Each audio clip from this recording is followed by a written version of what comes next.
House Speaker Sonny Belmonte says peace talks with communist rebels can still be done within the remaining term of office.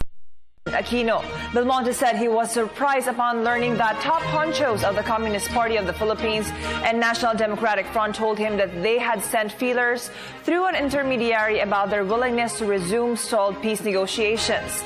The Speaker and several other government officials had a chance to talk with CPP-NDF leaders Jose Maria Sison and Luis Halandoni in the Netherlands when they attended the UN Arbitral Tribunal's hearing on the West Philippine Sea dispute. Freddie Abando filed this report. Speaker Feliciano Belmonte met with the President's advisor on the peace process, Secretary Teresita Delis, to discuss the possibility of resuming peace talks with the government and the CPP-NPA, which has been suspended since 2011. Speaker Belmonte met with top leaders of the Communist Party of the Philippines, led by Jose Maria Sison, and the National Democratic Front, led by its chairman, Luis Halandoni, 2 weeks ago to express their intentions of returning to the negotiating table. To me, the main message there was let's resume the peace talks. Let's resume the peace talks. Let's try to see what we can do. And unlike the opinion of some of their leaders locally, that it cannot be done anymore under the Aquino administration, they in Utrecht encourages it, and obviously, why should you encourage it unless you think that it can be done? I'm hoping that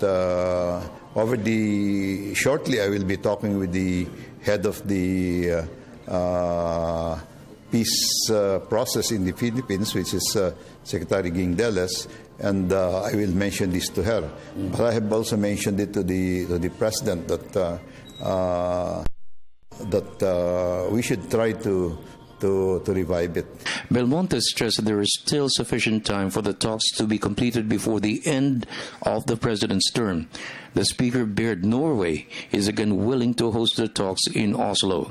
The Speaker's meeting with the top leaders of the Communist movement has been arranged before his trip to The Hague in the Netherlands to join the Philippine delegation for the country's presentation of its case against China in the West Philippine Sea. They're optimistic there. They have sent they endorsed some ideas that came from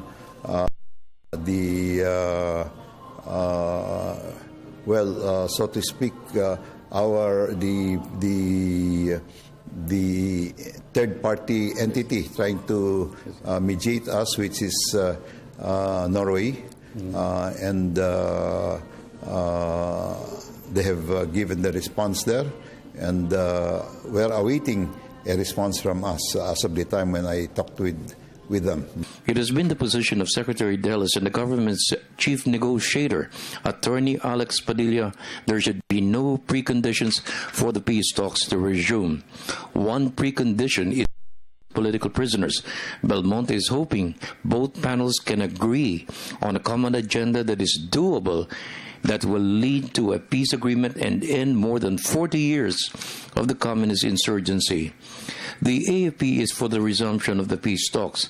Padilla stressed the Communist Party of the Philippines and the New People's Army has been losing its influence slowly in the countryside. With a force of 25,000 in 1986, it is now down to 5,000.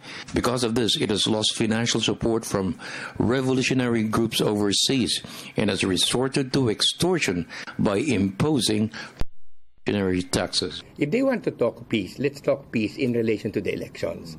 Meaning to say, simply lang, no violence, nothing from their end na mag-cooperation sila during the elections. On our end naman, we will try to put a stop to warlordism. Private armies, no? Yun. And then if we have one good, clean, honest, peaceful and orderly elections, I think that will do well for everyone concerned. We cannot talk now about socio-economic reforms. Imposible, wala nang kongreso, wala na, imposible na yan. Parang if they insist on that, mukhang ayaw nilang no? But elections, we can talk about that. For the People's Television Network, this is Freddie Abando reporting.